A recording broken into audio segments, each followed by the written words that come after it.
I cannot support a system which, in its administration, has proven so fraught with error and has come so close to the ultimate nightmare, the state's taking of innocent life. Until I can be sure that everyone sentenced to death in Illinois is truly guilty, until I can be sure with moral certainty that no innocent man or woman is facing a lethal injection, no one will meet that fate. These words were spoken by Governor George Ryan of Illinois in January of 2000, in declaring a moratorium on executions in his state, after the 13th Illinois death row inmate had been released from prison due to a wrongful conviction.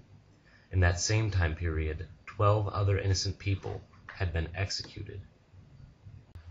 The first reason we should ban the death penalty in the United States is because the financial cost to taxpayers for capital punishment is several times that of keeping someone in prison for life. Most people don't realize that carrying out one death sentence can cost 2 to 5 times more than keeping that same criminal in prison for the rest of his life. The second reason we need to banish the death penalty is because that we as a society have to move away from a revenge mentality of civilizations to advance. The eye for an eye mentality will never solve anything. A revenge philosophy inevitably leads to an endless cycle of violence. It is important to send a message to society that striking back at your enemy purely for revenge will always make matters worse. Another reason to get rid of the death penalty is because life in prison can be a worse punishment and a more effective deterrent for some people. With a death sentence, the suffering is over in an instant. With life in prison, the pain can go on for decades. And consider terrorists. Do you think they'd rather suffer the humiliation of lifelong prison or be martyred by a death sentence?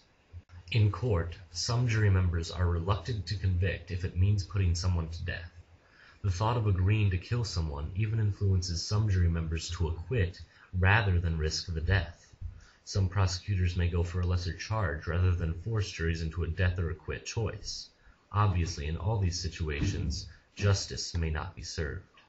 There is also the possibility that innocent men and women may be put to death.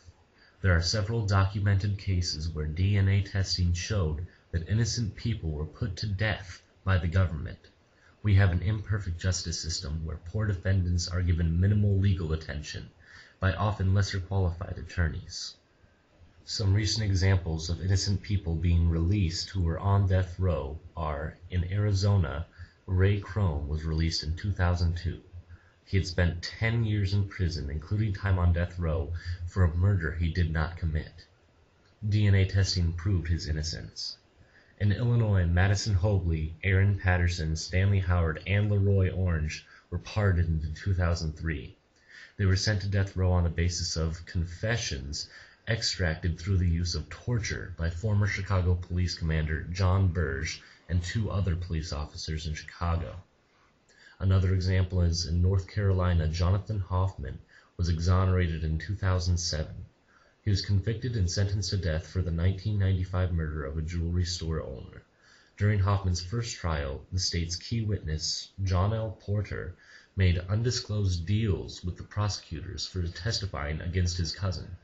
Porter has since recanted his testimony, stating that he lied in order to get back at his cousin for stealing money from him. Probably the biggest reason to ban the death penalty is that it doesn't change the fact that the victim is gone and will never come back. Hate, revenge, and anger will never cure the emptiness of a lost loved one.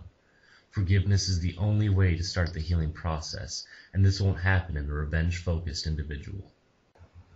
In the end, we as a society must move on past the death penalty into a more civilized culture.